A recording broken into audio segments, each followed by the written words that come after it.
La trilogía de Batman de Christopher Nolan es, sin duda alguna, una de las mejores películas de superhéroe alguna vez hecha, especialmente de Dark Knight, que nos presentó a el mejor villano alguna vez visto en la pantalla grande, al menos en términos de superhéroe. Hablamos de el Joker de Heath Ledger. Hablé con el camarógrafo principal de esta película, con Gorelick, que me contó cómo fue verlos trabajar, cómo fue verlos en acción, tanto al Batman de Christian Bale como al Joker de Heath Ledger, pero también me habló de unas reglas muy específicas, muy particulares que tenía Christopher Nolan a la hora de trabajar. Todo en este informe sobre The Dark Knight. We now return to Mira Akien and Contre with our latest interview. I mean, he is an amazing director, no doubt. And he has a very, strong vision of what he wants to do. And he's very clear about that.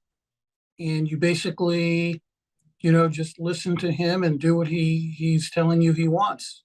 It's simple. Kill the Batman.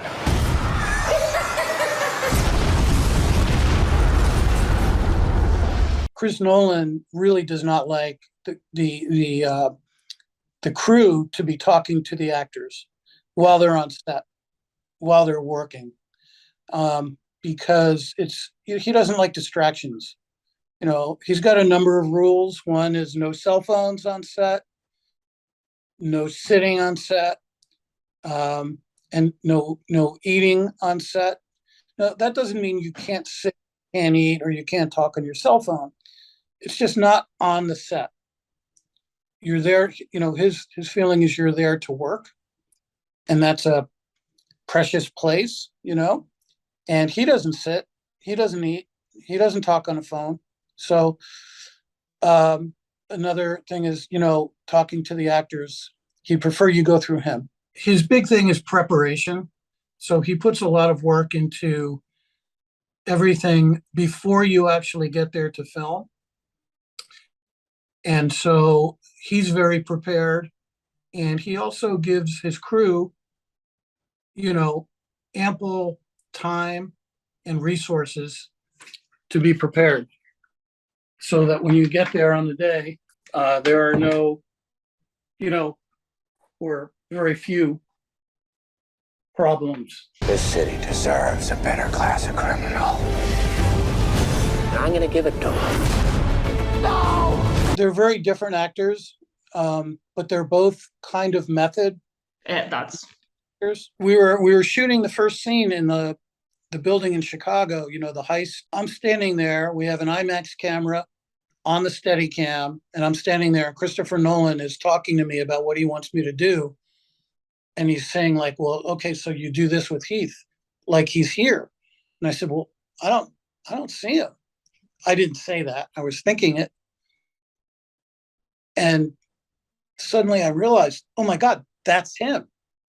That's Heath. He's like, the first time I saw it, it blew me away.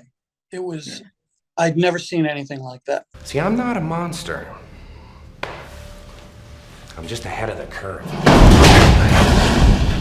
Where's it? That was shot handheld. It was in a small room.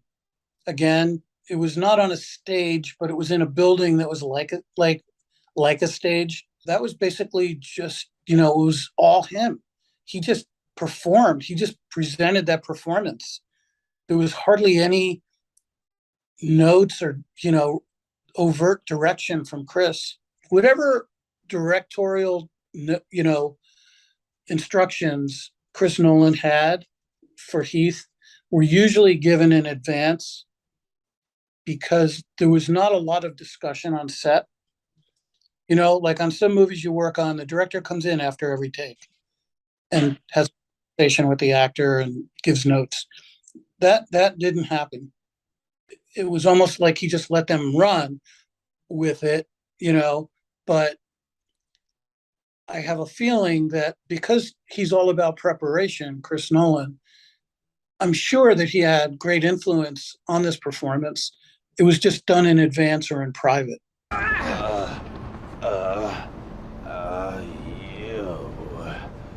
You just couldn't let me go. So he was actually probably hanging about 20 feet, but below him were stacks of pads. yeah. He was in a harness, And we shot that. It was like on stage in a set that was built with a blue screen behind it, where they would add, the exterior. And we used a techno crane, with a remote head. And the arm went out through the window and looking straight down at him. I know that he was upside down and the camera was upside down. And I had to corkscrew around his head, around his face. And there was a phenomenon with the way the head is mounted on the techno crane. When you do that, the tilt becomes the pan. Okay, this was in the old days before they had these modern remote heads that actually fixed this problem with math built into the programming of the head. This was before we had that. So halfway through spinning around on him, because of the physical position of the camera, the direction changed halfway through the shot. Yeah.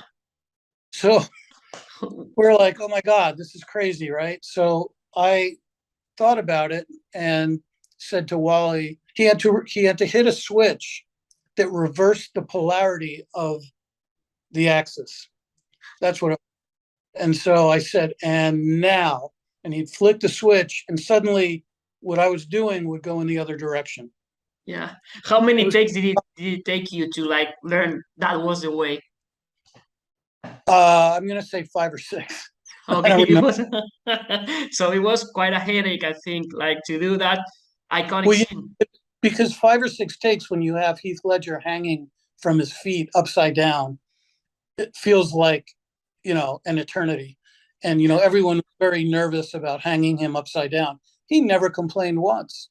But, everybody gets very, oh my God, we can't keep him there for that long. This is what happens when an unstoppable force meets an immovable object.